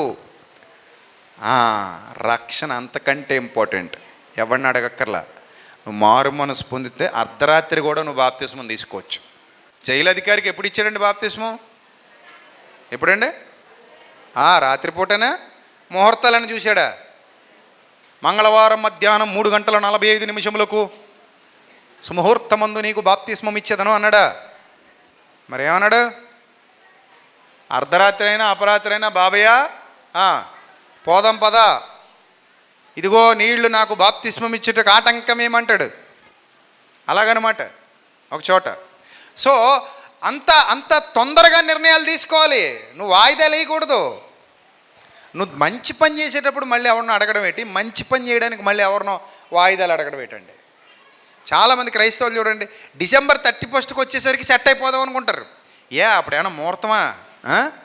తాగుబోతోళ్ళ దగ్గర ఉంటుందా సైకాలజీ? ఆడేమంటాడు తెలుసా, ఇదిగో ఏమే ఎక్కువ ఇబ్బంది పడకే, మీ అమ్మగారింటికి అది వెళ్ళిపోకే అత్తమాను, నువ్వు పెట్టి సర్దికి వెళ్ళిపోతుంటే నాకు తీసుకురావడం ఇబ్బంది అవుతుంది.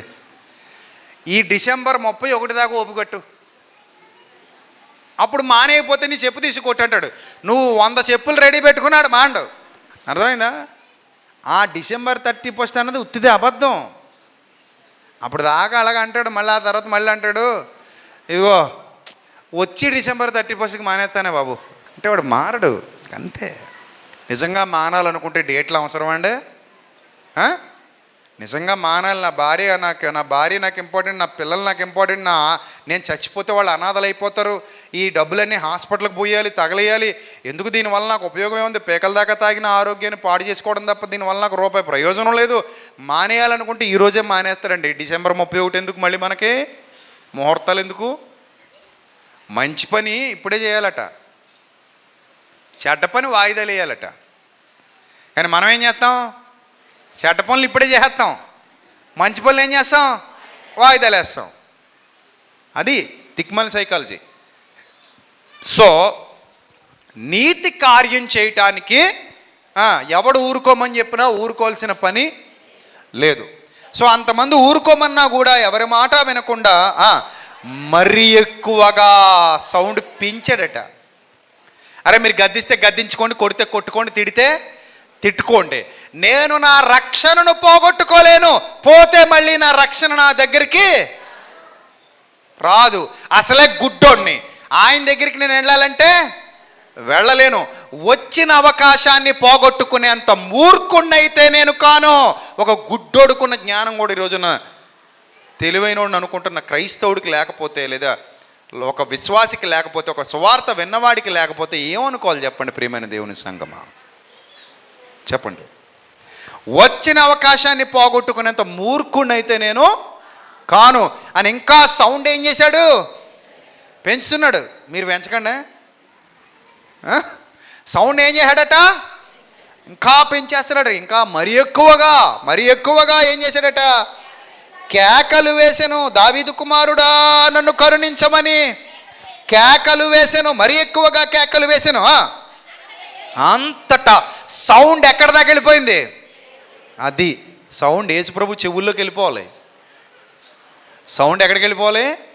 యేసుప్రభు చెవుల్లోకి వెళ్ళిపోవాలి. నీకు ఆశీర్వాదం వచ్చేయాలి, అక్కడ నుంచి నీకు దీవెన వచ్చేయాలి నీ ఆత్మీయ జీవితానికి.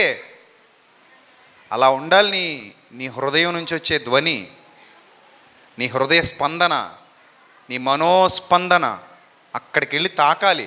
ఆయన సింహాసనాన్ని కదిలించాలి. ఆయన చెవులలోనికి వెళ్ళి అంతటా యేసు నిలిచి, కమాన్, పిలుపు వచ్చేసింది. బాబా ఎంత అదృష్టం అండి, ఎంత అదృష్టం. తీసుకురండి ఆ అబ్బాయిని, తీసుకురండి, గట్టిగా కేకలేదు. ఆ లైఫ్ మారిపోయింది ఒక్క రోజులో లైఫ్ మారిపోయింది అంతే. ప్రభువు నిన్ను పిలిచిన పిలుపు నీకు అర్థమైతే నీ లైఫ్ మారిపోద్ది అంతే. నిజం చెప్తున్నా నేను. సరిగ్గా 2009 ఎండింగ్ మా బిల్డింగ్ కడుతున్నారు. ఇవి ఎలాంటి కిటికీలు ఉంటాయి కదా, ఆ కిటికీలకి ఇంకా కిటికీలు పెట్టలా. అందులో కిటికీ పెట్టలేదంటే ఎలా ఉంటుంది? చుట్టూ గోడే కదా ఉంటుంది. ఆ గోడ కాళ్ళు తనిపెట్టుకుని ఆ గోడలో కూర్చున్న, బాగా పై మేడ మీదకి ఎక్కిపోయి నేను మా ఇంటి దగ్గర, మా పాతింట్లో కూర్చొని అటంతా పక్కనంతా జామాయిల చెట్లు ఏవి ఉంటాయి, చక్కగా గాలి వేస్తుంది, మంచి డిప్రెషన్లో ఉన్నాను. మైండ్ అసలు బాగా ప్రశాంతత లేదు మైండ్కి, ఏదో గిల్టీ ఫీలింగ్. అలా కూర్చొని ఆలోచిస్తున్నప్పుడు నాకేవో పిచ్చి ఆలోచనలు వస్తున్నాయి, ఒకసారి చచ్చిపోమన్న ప్రేరేపణలు వస్తున్నాయి. అలా ఉన్న టైంలో ఆ పక్కనే ఉన్న ర్యాక్లో ఎప్పుడుదో పాత బైబిల్ కిందనంతా సర్దుతున్నారు కాబట్టి పైన పెడేశారు కొన్ని. ఆ పాత బైబిల్ కనబడింది. ఫస్ట్ నా జీవితంలో జరిగింది.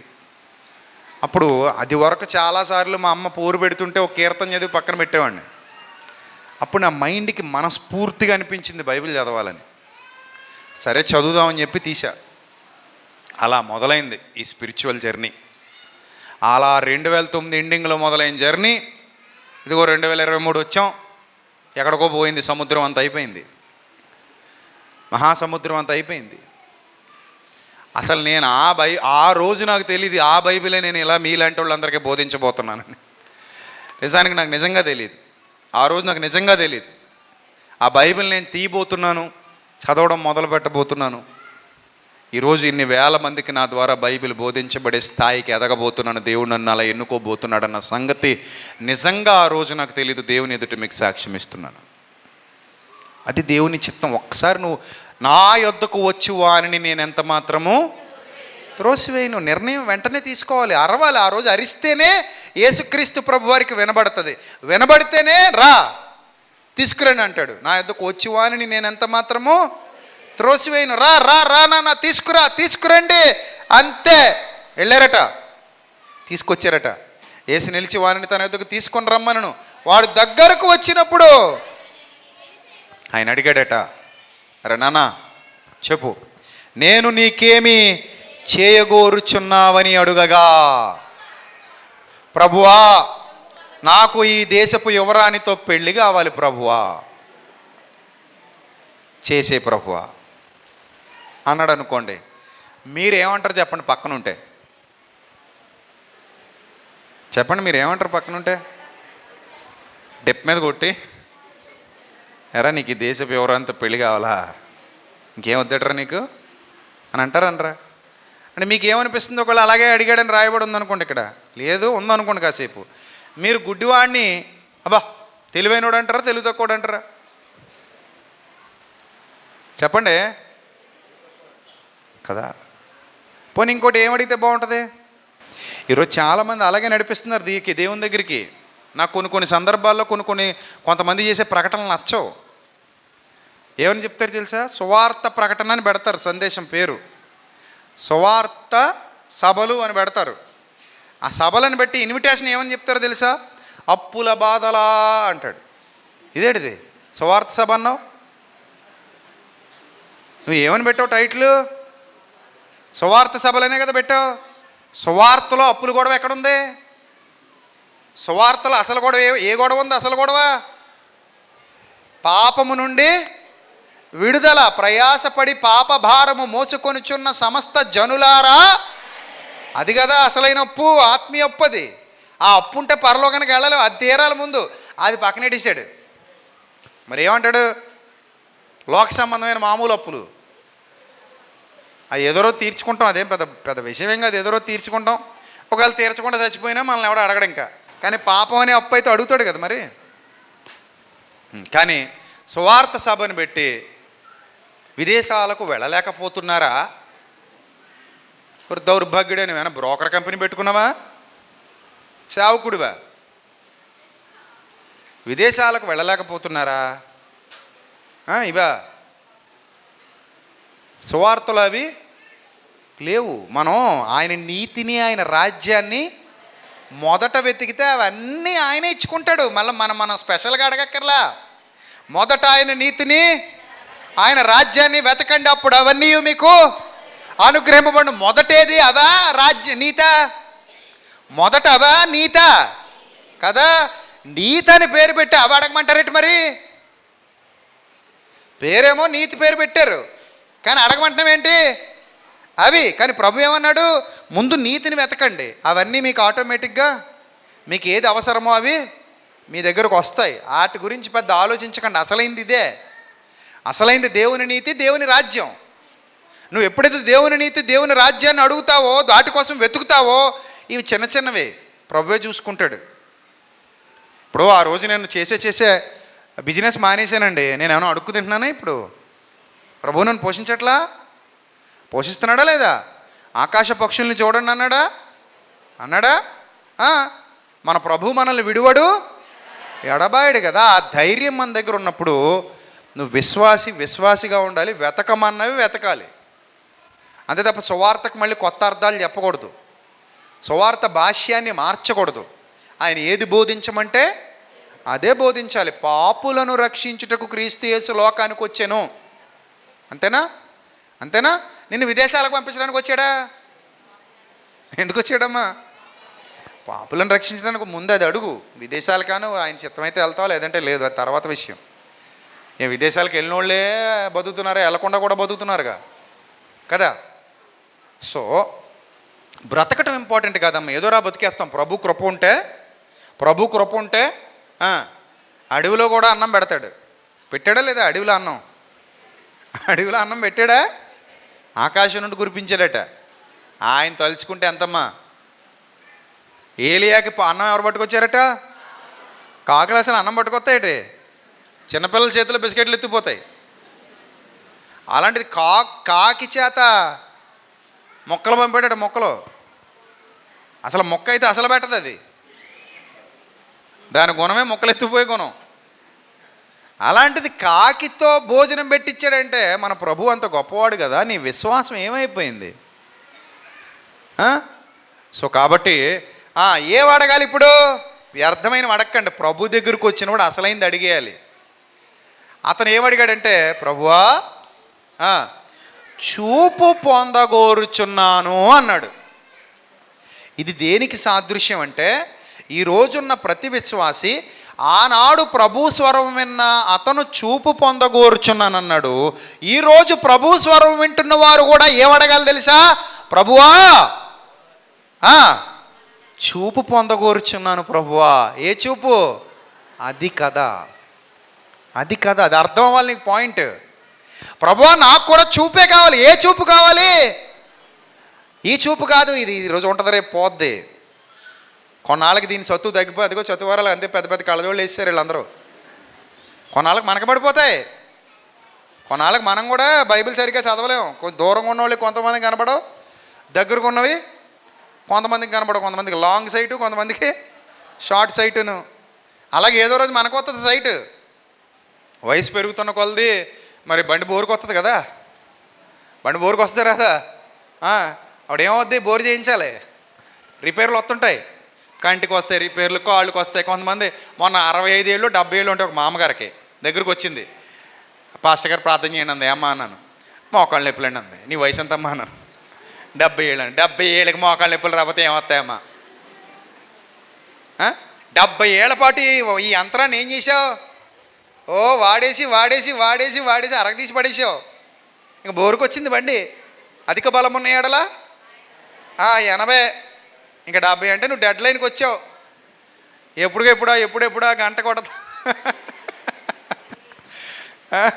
అలాంటి స్థితిలో ఉన్నప్పుడు మోకాళ్ళ నొప్పులు, జుట్టు రాలిపోతుంది అనకూడదు. నువ్వేం 16 ఏళ్ల బాలాకుమారివి కావు. పోతుంటాయి ఇంక మన పోయే కాలం తప్ప వచ్చే కాలం కాదమ్మా. 70 అంటే ఊరు బొమ్మంటుందట, కాడి రమ్మంటుందట.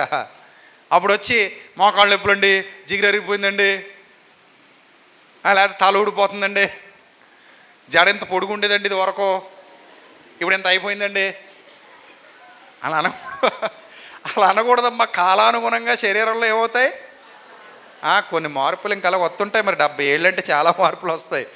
కాబట్టి మన లైఫ్ అనేది వెళ్ళిపోయేదే తప్ప వచ్చేది కాదు. ఆ మాత్రానికి మనం ఈ అడగకూడదు. మనం ఏం అడగాలంటే చూపు కావాలి. ప్రభువా నాకేం కావాలి? చూపు కావాలి. మీ అందరూ మీ మనస్సులో కోరుకోండి. నిజమే కదా, మనకి ఏం కావాలి? ఏ చూపు కావాలి చెప్పండి అమ్మా. మనోనేత్రాలు వెలిగింపబడాలమ్మా. మీకు ఎంత బాగా మనోనేత్రాలు వెలిగింపబడితే అంత బాగా వాక్యం అర్థం అవుద్ది. నిజం. అంత బాగా లోతైన మర్మాలు పరిశుద్ధాత్ముడు అర్థం చేయిస్తాడు. అంత లోతైన స్థితిలోనికి నడిపిస్తాడు. నీ వాక్యమును చూడగలిగే కన్నులు నాకు ఈ ప్రభువా అని అడగండి. నీ వాక్యంలో లోతులు తెలుసుకోగలిగే కన్నులు నాకు ఈ ప్రభువా. పాపంతో పోరాడాలంటే ఆత్మీయ నేత్రాలు వెలిగింపబడాలి. అయితే ఎవడు పడితే వాడు మోసం చేస్తాడు మిమ్మల్ని. ఈరోజు చాలామంది మోసగాళ్ళు ఉన్నారు క్రైస్తవ సమాజంలో మనల్ని దారి తప్పించడానికి. మన కర్మ కొద్దీ ఎక్కువైపోయారు క్రైస్తవ్యంలో మోసగాళ్ళు. వాళ్ళు రకరకాల ప్రయత్నాలు చేస్తూ మనల్ని దారి తప్పిస్తున్నారు. సత్యంలో నుండి వైదొలిగిపోయేలా చేస్తున్నారు. సత్యానికి కాకుండా లోకానికి కనెక్ట్ చేస్తున్నారు. తీసుకెళ్ళి లోకానికి మొదట ఆయన నీతిని రాజ్యాన్ని వెతకమంటే అది వెతకనివ్వకుండా చేస్తున్నారు. కాబట్టమ్మా ప్రాణానికి గ్యారంటీ లేదు కదమ్మా. అంటే రక్షణ మనకి వయసుతో నిమిత్తం లేకుండా అందరికీ అవసరమే. ఇప్పుడు మరణానికి వయసుతో సంబంధం ఉందా? మరి అప్పుడు రక్షణకు కూడా వయసుతో సంబంధం లేదు.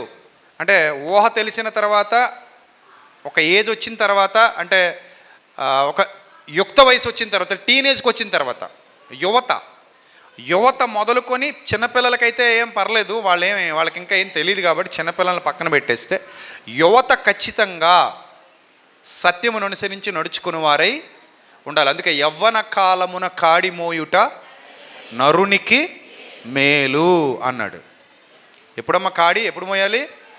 యవ్వన కాలమున కాడి మోయుట నరునికి మేలు. కాబట్టి ఇప్పుడు ప్రభువా చూపు పొందగోరుచున్నాను.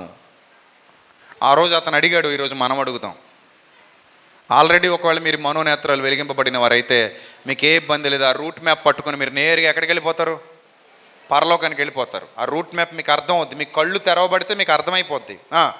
అప్పుడు యేసు ప్రభు అన్నారట, యేసు చూపు పొందుము, అడుగు ప్రతివానికి ఇయ్యబడును, అడుగు ప్రతివానికి ఇయ్యబడును. చూపు పొందుము, నీ విశ్వాసము నిన్ను స్వస్థపరిచినని వానితో చెప్పాను. అంటే నువ్వు చూపు పొందాలంటే ముందు ఏముండాలి? నీకు విశ్వాసం. ప్రభువా నా ఆత్మీయ నేత్రాలు తెరువు ప్రభువా.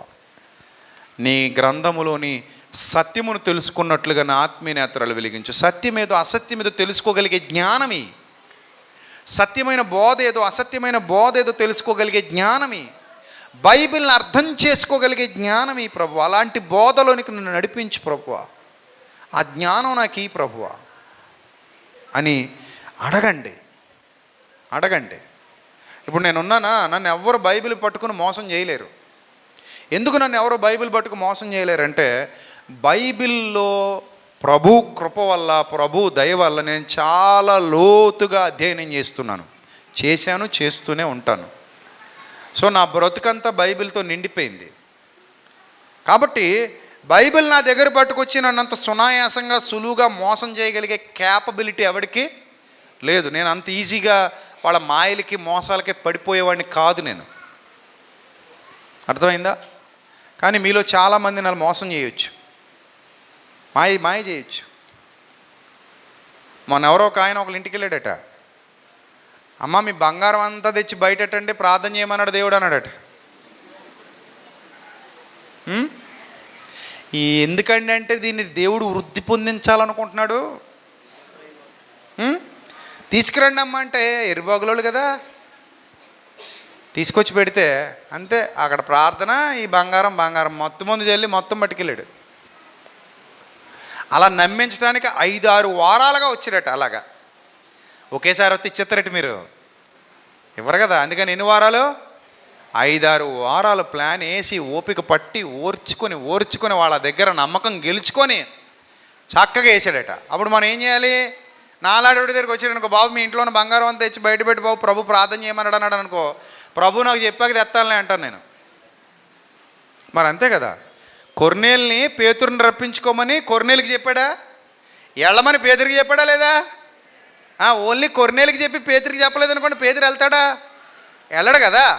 అదన్నమాట. కొంచెం బుర్రనోట్టు ఆలోచిస్తాడు. వాక్యం తెలిసినోడు వాక్యం తెలిసినట్టుగా బిహేవ్ చేస్తాడు. వాక్యం తెలియని ఎర్రిబాగులోడు ఎవరైతే చెప్పినా నమ్ముతాడు. అలా మోసపోయేవాళ్ళు ఉన్నారు ఈ రోజుల్లో. దేవుని నామానికి అవమానం, అలా మోసపోయేవాళ్ళు ఎంతోమంది ఉన్నారు.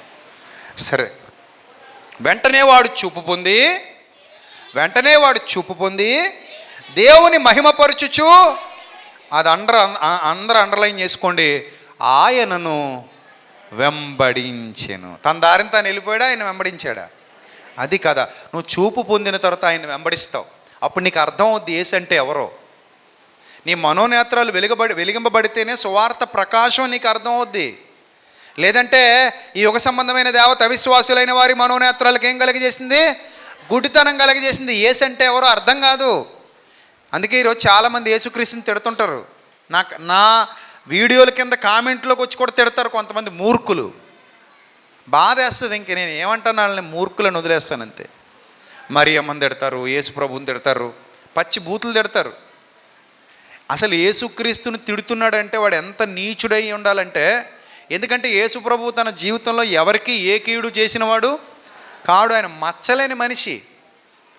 ఆయన వల్ల ఆయన బ్రతుకులో పాపం లేదు, ఆయన జీవితంలో పాపానికి చోటు లేదు. పరిశుద్ధుడు, నిర్దోషి, నిష్కల్మషుడు, పాపులలో చేరక ప్రత్యేకముగా ఉన్నవాడు. అలాంటి మహనీయుణ్ణి తిడతాడంటే ఆడు ఎంత దుర్మార్గపు స్వభావంతో నిండి ఉన్నవాడైతే తిడతాడండి. అసలు యేసు ప్రభువుని, యేసయ్యని తిట్టడానికి, ఆయన అనటానికి అసలు ఆయన దగ్గర ఏ చిన్న మచ్చ లేదే. మచ్చలేని మనిషినే తిడుతున్నాడంటే వాడు ఎంత రొచ్చు బ్రతుకుతున్నాడో, వాడంత కుళ్ళిపోయిన బ్రతుకుతున్నాడో. కాబట్టి ప్రియమైన దేవుని సంగమా, నువ్వు యేసుక్రీస్తుని ఎప్పుడు వెంబడించగలవు అంటే నీ మనోనేత్రాలు వెలిగింపబడినప్పుడు. దానికి సాదృశ్యమే ఈ సంఘటన.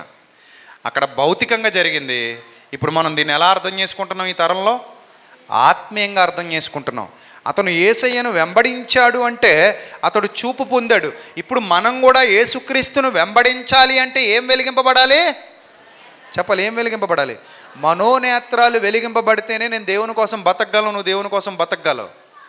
లేకపోతే నేను దేవుని కోసం బ్రతకలేను. మనోనేత్రాలు వెలిగింపబడితే నేను దేవుని కోసం ఏదైనా చేయగలను, చివరికి ప్రాణమైనా ఇవ్వగలను.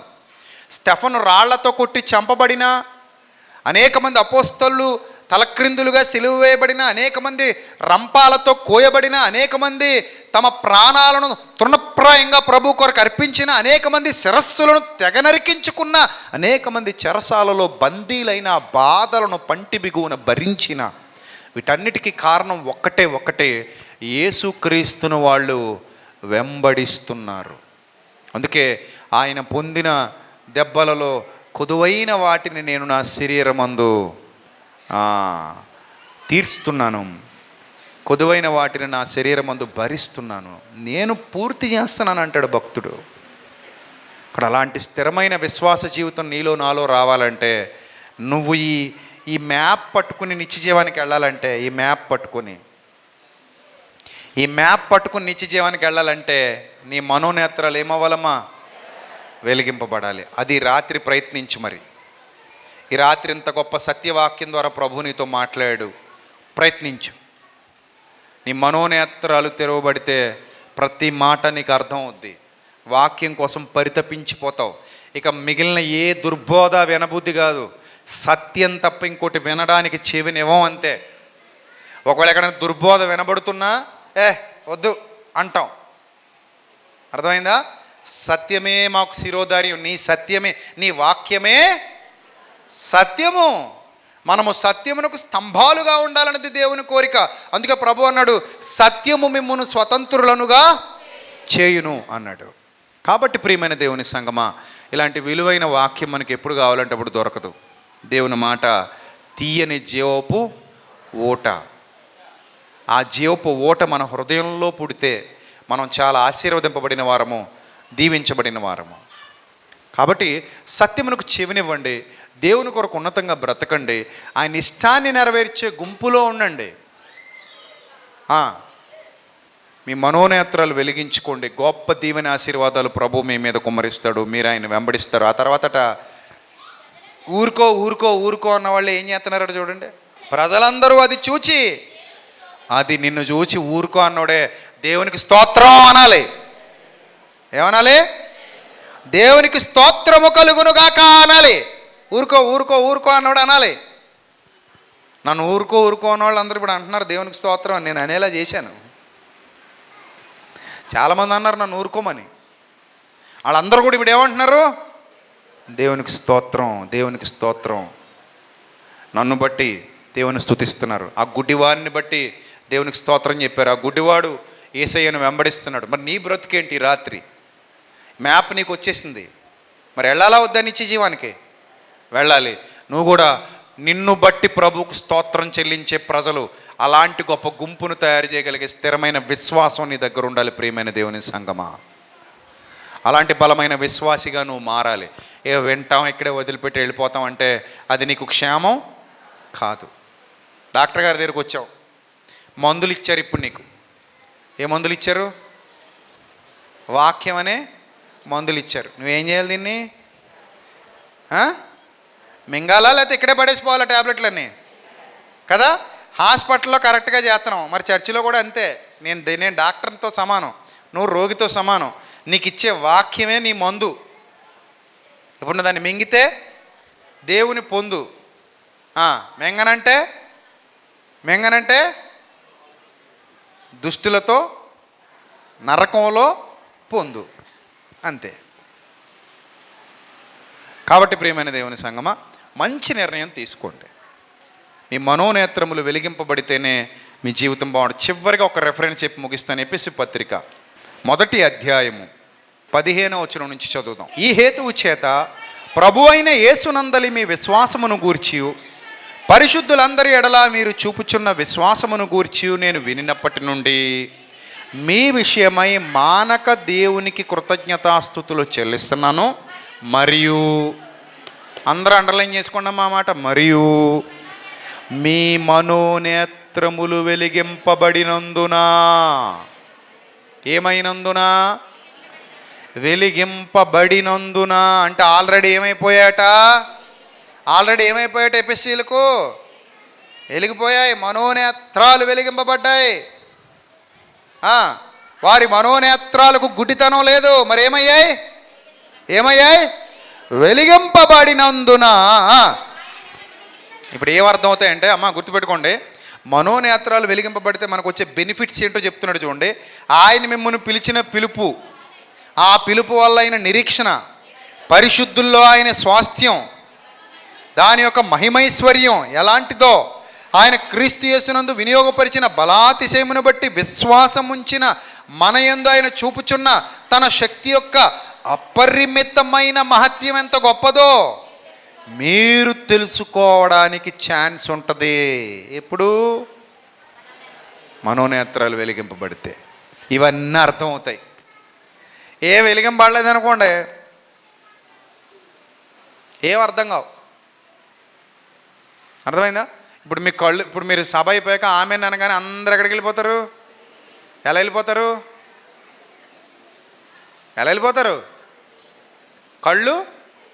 కళ్ళు తెరవబడి ఉన్నాయి కాబట్టి హ్యాపీగా వెళ్ళిపోతారు. అదే గంతలు కట్టేసి ఉంటే వెళ్ళలేరు కదా. మీరు కూడా నిత్య జీవానికి వెళ్ళాలంటే మీ మనోనేత్రాలు వెలిగించుకోండి. ఆ మనోనేత్రాలు వెలిగించుకొనుటకు ప్రభు దగ్గరకు రండి స్థిర విశ్వాసంతో. ప్రభువా, నాకు ఈ రాత్రి నాతోనే మాట్లాడావు, ఇది నేనే చేయాలి. కళ్ళు ఎవరు తెరవాలమ్మా? ముయ్యాలంటే ఎవరు ముయ్యాలి? తెరవాలంటే ఎవరు తెరవాలి? ఇప్పుడు మనోనేత్రాలు కూడా ఎవరు తెరవాలి? మీరే తెరుచుకోండి. జ్ఞానం సంపాదించుకోండి, దీపం వెలిగించండి, జ్ఞానం అనే దీపాన్ని వెలిగించండి, మనోనేత్రాలు ఓపెన్ అవుతాయి. వాక్యాన్ని హృదయంలో పెట్టుకోండి బలంగా. ఇక్కడ వదిలేయకండి, ఈ చెవితో వదిలేయకండి, బలంగా లోపల నాటుకోండి. ఇంటికి వెళ్ళిన తర్వాత కూడా సేవకుడు వచ్చాడు, నిలబడ్డాడు, చాలాసేపు మాతో మాట్లాడి మళ్ళీ వినండి. లేదా యూట్యూబ్లో మన ప్రసంగాలు ఎప్పటికప్పుడు ఇలాంటివి రోజు కొత్త ప్రసంగాలు అప్లోడ్ అవుతాను. నేనేం ఆచంట రావక్కల్లా, మీ ఇంటికి ఆల్రెడీ వచ్చేస్తుంటాను. సో కాబట్టి వాక్యం ఎంత నేర్చుకుంటే అంత మనకే మంచిది. అది మనల్ని పాడు చేసేది ఏమీ కాదు, మనకు మేలే చేస్తుంది. కాబట్టి మనోనేత్రములు వెలిగించుకొని ప్రభు చిత్తానుసారంగా ఈరోజు ఆచంట సంఘంలో కలుసుకున్నాం, ఏదో రోజు ఎక్కడ కలుసుకోవాలి మనందరం, అదనమాట. ఎవరు మిస్ అవ్వకుండా అక్కడికి వచ్చేయాలి. మిస్ అయ్యారంటే నోవాహు గారు వాళ్ళలోంచి దూకేసినట్టే. నోవాహు గారు వాళ్ళు 8 మంది ఎక్కారట, 4 దూకేశారంటే ఏమయ్యేది? అయ్యయ్యో అనుకునేవాళ్ళం. వెనక్కి తిరిగి చూడకుండా వెళ్ళిపోమ్మా అంటే అలా చూసిందట, అన్నపూర్ణ సాల్ట్ అయిపోయిందట. సో కాబట్టి ఆయన చెప్పింది చెప్పినట్టుగా చేసామనుకోండి, అందరూ ఒకే చోట ఉంటాం. ఆయన చెప్పింది చెప్పినట్టుగా చేయలేదనుకోండి, ఏమవుతాం? చెట్టుకొకరు పుట్టకొకరు అయిపోతాం. అలాగ అవ్వకూడదు. మీరు అందరూ ఒకే చోట ఉండాలి. మీ కుటుంబాలన్నీ నిత్య జీవంలో వర్ధిల్లాలని ఒక దైవ సేవకుడిగా మనస్ఫూర్తిగా కోరుకుంటున్నాను. దేవుడట్టి ధన్యత మీకు, మీ కుటుంబాలకు సమృద్ధిగా దయచేయునుగాక. తల్ల వంచండి, ప్రార్థన చేసుకుందాం. పరిశుద్ధుడ, ప్రేమగల తండ్రి, దయగల దేవ, ఇంతవరకు మీ పిల్లలతో మాట్లాడడానికి ప్రభా మీరు సహాయం చేసినందుకు, మీ ఆత్మశక్తితో నన్ను బలపరిచినందుకు, మీ ఆత్మ ద్వారా నాతో మీ పిల్లలతో మాట్లాడినందుకు స్తోత్రం తండ్రి. దయగల తండ్రి, ఏ వాక్యం అయితే మీ పిల్లల హృదయాల్లో విత్తబడిందో అది 30 60 100 ఫలింపజేయండి. వారు విడిచిపెట్టే గుంపులో గాక విన్న వాక్యం అనుసరించి నడుచుకోగలిగే భాగ్యాన్ని ప్రసాదించండి. సత్యమేదో అసత్యమేదో గుర్తించి సత్యాన్ని అనుసరించి జీవించగలిగే భాగ్యాన్ని ప్రసాదించండి. ప్రభా ఈ సంఘాన్ని దీవించండి, సంఘ నాయకుల్ని పెద్దల్ని దీవించండి, సేవకుల్ని దీవించండి, విశ్వాసులందరినీ దీవించండి. అలాగే దూర ప్రాంతాల నుండి సభకు విచ్చేసిన బిడ్డలందరినీ ఆశీర్వదించండి, మీ కాపుదల ప్రసాదించండి, జ్ఞానం ఇవ్వండి. కడవరి దినాల్లో సత్యము ప్రభా తక్కువైపోతున్న దుర్దినాలు ప్రభా, అసత్యం ఏలుబడి చేస్తున్న దుర్దినాలు తండ్రి. ప్రభా సత్యం ఇంకనూ వృద్ధి పొందినట్లు సహాయం చేయండి. అనేక మందిని ప్రభా సహకారులుగా నిలవబెట్టండి. ఇంకా అనేకులకు ప్రభా మీ సత్యాన్ని వ్యాపింపజేయడానికి మమ్మల్ని అందరినీ బలంగా వాడుకోండి తండ్రి, బలమైన పాత్రలుగా. ఈ తరము గతించే సమయానికి అనేకుల్ని మీ పరిచర్యలో నిలబెట్టుకోమని, మా ద్వారా గొప్ప కార్యాలు జరిగించుకోమని, ఘనత మహిమ ప్రభావాలు మీకు చెల్లిస్తూ క్రీస్తు వారి శ్రేష్టమైన నామంలో ఈ ప్రార్థన మనవులు సమర్పించి జవాబు పొందుకొనుచున్నాం మా కన్న తండ్రి, ఆమెన్. అందరికీ వందనాలు. May Lord bless you all. Thank you. Love you all. God bless you.